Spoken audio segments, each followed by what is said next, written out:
How to turn off Spotify sound effects.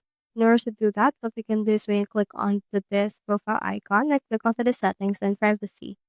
Now, once we have done that, we can click in here into our search icon and search in here for sound. We can also search in here for effects if you would want to. So search in here for that. And then what you can do in here is you can just go over right here to your playback and then make sure to turn off auto mix. And you can scroll down and make sure to turn on this mono audio if you would like to. And you can also change up your equalizer if you want.